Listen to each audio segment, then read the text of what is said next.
Apa kata Nabi? Tidak akan bergerak dua buah telapak kaki anak Adam di hadapan Allah. Jadi tidak akan bergerak itu maksudnya tangan dan kaki kita tuh nggak bergeser. Kenapa? Karena nanti ditanya untuk umurnya, ditanya untuk apa dipakai. Mbak dikasih 30 tahun, dipakai apa? Dikasih 40 tahun, dipakai apa? Ayo. Dikasih 15 tahun, dipakai apa? Umur ditanya satu. Apa kata Nabi? Harta ditanya dua. Yang pertama, dari mana kamu dapatkan dan kemana kamu belanjakan? Umur mah ditanya satu. Itu aja kita banyak nggak bisa jawab. Ya, berarti Ustadz kalau nggak bisa jawab gimana? Nggak bisa bergeser. Artinya apa? Tidak akan masuk surga sebelum kita bisa jawab tuh. Kan berat. Makanya apa? Ya Allah, umur saya pakai apa? Ya, berjilbab juga baru tahu. Ikut pengajian juga baru. Baca Quran juga baru. Tahsin Quran juga baru. Loh, berarti dikasih umur kemarin kemana aja? Riba juga baru tahu. Ya enggak? Kita rata-rata banyak baru tahu. Ibu jangan lupa ya, nanti sholat jenazah. Sholat jenazah caranya gimana? Langsung Google dia. Tata cara sholat jenazah. Kenapa? Karena nggak pernah belajar sholat jenazah. Ibu nanti sebentar kita sholat istisqa. Ya, sholat istisqa. Ya, sholat minta hujan. Gimana caranya ya? Google lagi. Ibu nanti kalau ini ikut menyemayamkan, ikut menyolatkan jenazah yang wafat. Mana nyolatinnya? Kalau dia jenazahnya perempuan, di sebelah mana nih?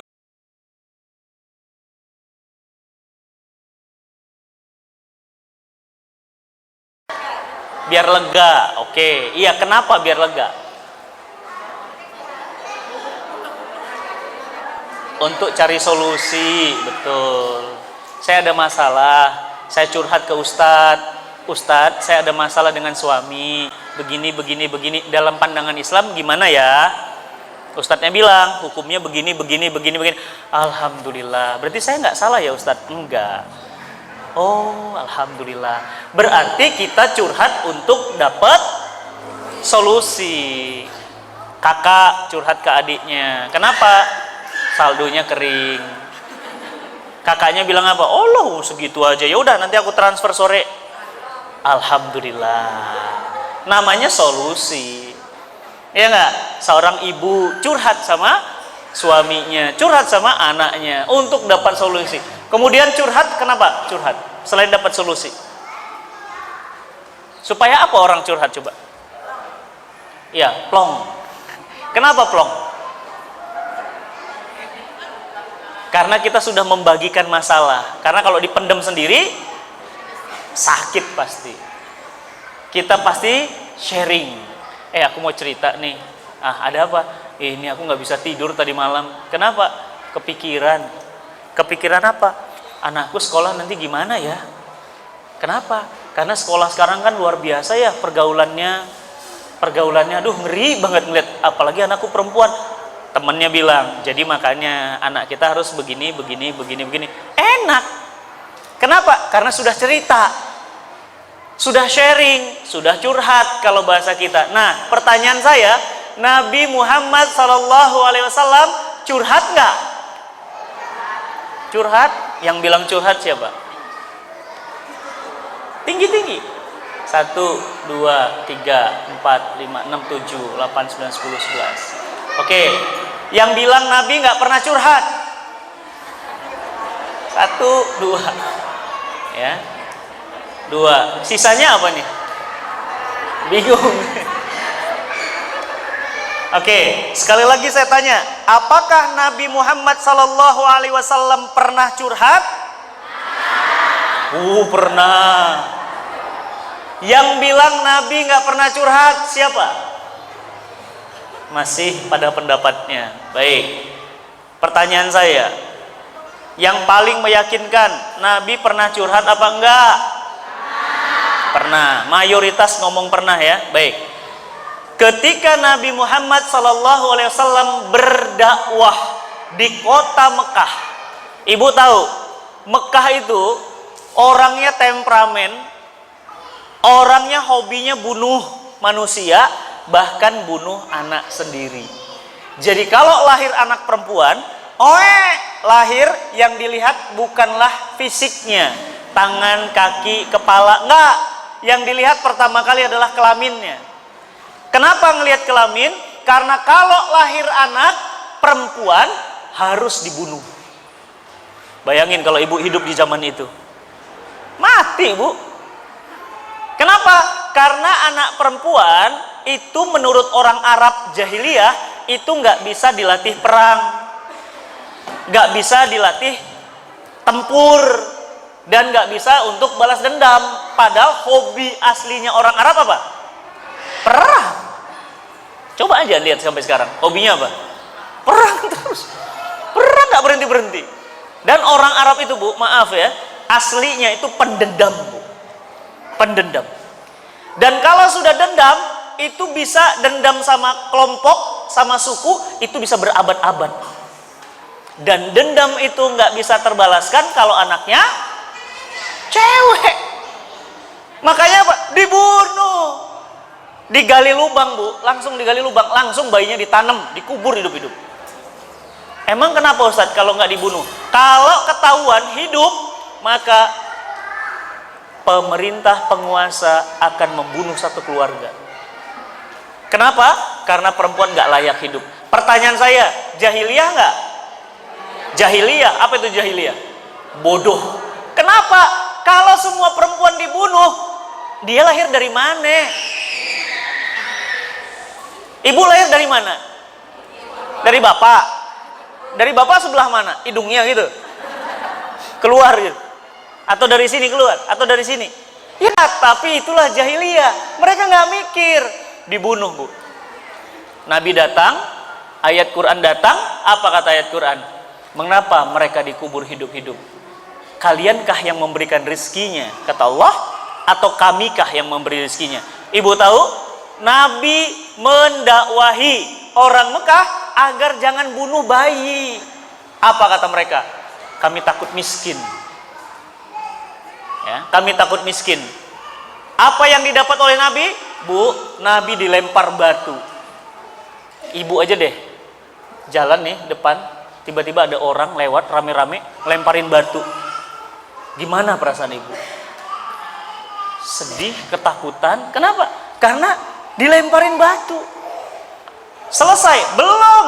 Mereka hobinya apa? Mereka hobinya makan riba. Apa itu riba? Pinjam meminjam, ada bunganya. Pinjam 100.000, kembalinya 250.000. Pinjam 1 juta, baliknya 3 juta. Itu riba. Islam datang merusak, menghancurkan, menghapus riba.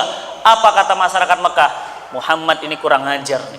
Ibu tahu? Diludahin bu. Bayangin, punten ya bu, ibu lewat jalan, tiba-tiba ada orang gini, maaf, cuy, diludahin. Gimana perasaan ibu? Dan ini bukan manusia biasa, bukan utusan presiden, bukan utusan gubernur, utusan Allah. Kita imam masjid aja nggak berani ngeludahin imam masjid. Ada ustadz lewat, mana berani kita ngeludahin ustadz. Ada syekh, ada kiai lewat, mana berani kita. Ini Nabi, bayangin bu. Dan ngeludahin bu, maaf ya, bukan di pinggir, bukan begini, cuy, bukan begitu, langsung ke muka. Bayangin ibu. Dan itu dilakukan berapa? Setiap kali Nabi lewat situ, lewat, maaf ya, cuy, mukanya kena. Lewat, cuy, kena mukanya bu. Dan Nabi itu curhat. Pernah nggak? Pernah dengar Nabi manggil Umar bin Khattab, Umar sini deh. Kenapa? Aku tuh nggak bisa diginiin. Aku tuh. Emang anak milenial. Kenapa ya Rasulullah? Aku diludahin, tahu nggak? Nabi kayak gitu. Nabi siapa ya kayak gitu? Coba lu lihat nih, ludah bro. Amit-amit. Nabi itu enggak, Nabi mah dihapus aja. Lewat lagi, diludahin lagi. Cuy, apa iya Nabi manggil Abu Bakar Siddiq? Abu Bakar, lihat, Kau tokoh di sini kan? Iya. Hancurkan rumahnya. Pernah? Nabi curhat? Enggak. Lewat kemana lagi? Lagi sholat ibu, plok lagi sujud. Tiba-tiba apa? Ini kotoran unta. Ibu tahu perut unta tuh gedenya segini nih. Nih. Kan kotorannya, maaf ya, itu kan tai, kotoran. Diambil, ditumplekin ke badan Nabi yang lagi sujud, Bu. Ya Allah, memang orang Arab itu, Bu. Ya. Yang sudah pernah umroh. Cung. 1, 2. Sedikit ya. Insya Allah saya doakan tahun depan umroh semuanya, insya Allah. Amin. Ya. Mudah-mudahan bisa berangkat bareng sama saya ya, insya Allah. Saya berangkat nanti bulan Februari sama bulan Desember. Ya, Desember tanggal 23 ini. Ya, dan Februari tanggal 22. Saya doakan insya Allah Allah kasih kemudahan. Amin. Ya, nggak ada yang mustahil, Ibu. Nggak ada yang mustahil. Sudah. Lagi sujud, Bu, kotoran. Ibu lagi sujud, dilempar sama kotoran, maaf ya, kotoran manusia gimana? Astagfirullah, itu kan najis. Itu kan bau, Bu. Ini kotoran unta. Keprok gitu, langsung ke badan. Sebadan badan, Bu. Habis kotoran unta semuanya. Nabi berdiri, bersihin.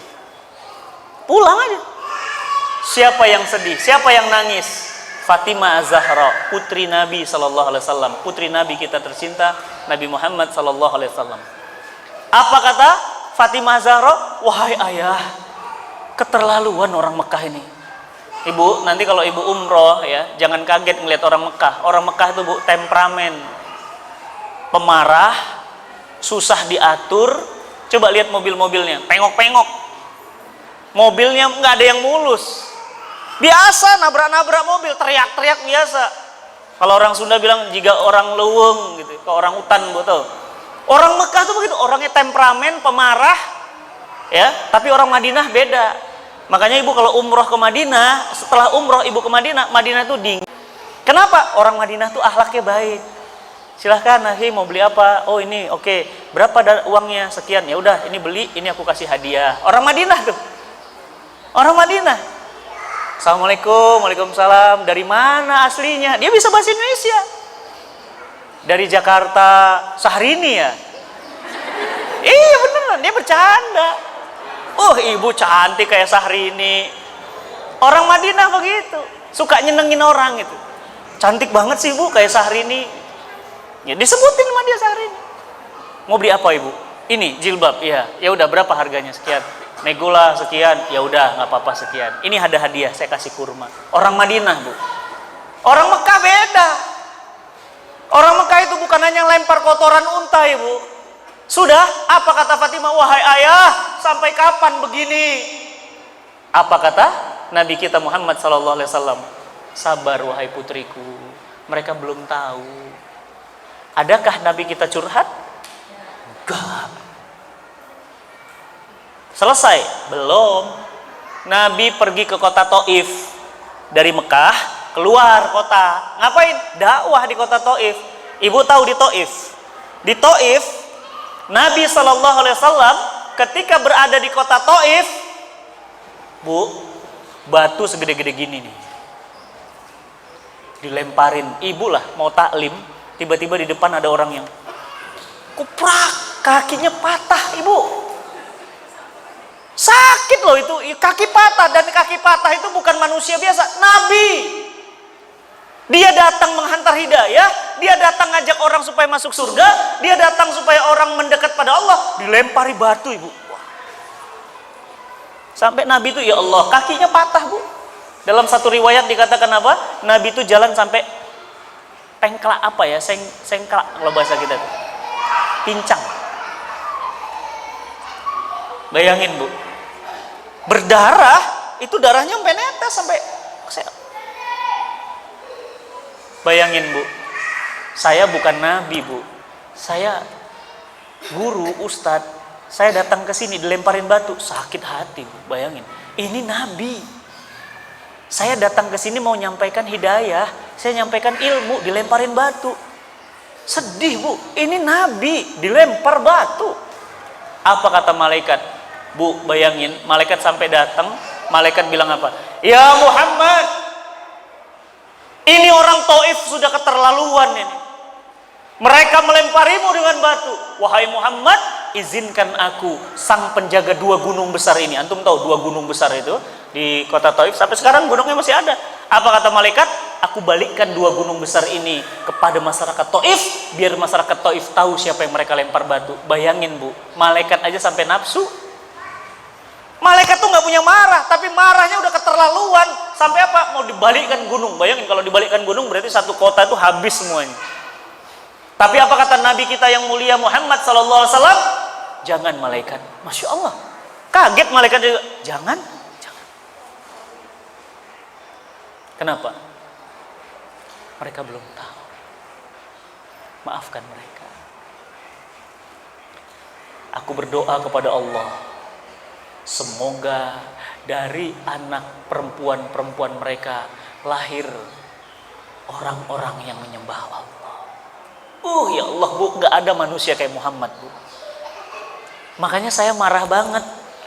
Ada ulama, ada ustadz ngomong katanya Nabi belekan. Kurang ajar itu. Masa kecilnya belean. Satu, yang kedua apalagi? Ada lagi orang bilang apa? Bapak gue lebih berjasa dari Muhammad. Ya Allah, orang ini ya. Ibu, ada orang kafir, orang Kristen, namanya siapa? Michael Hart. Michael Hart itu pembuat buku. Dia penulis buku kelas dunia. Dia buat buku tebal segini. Saya sudah baca bukunya. Judulnya apa?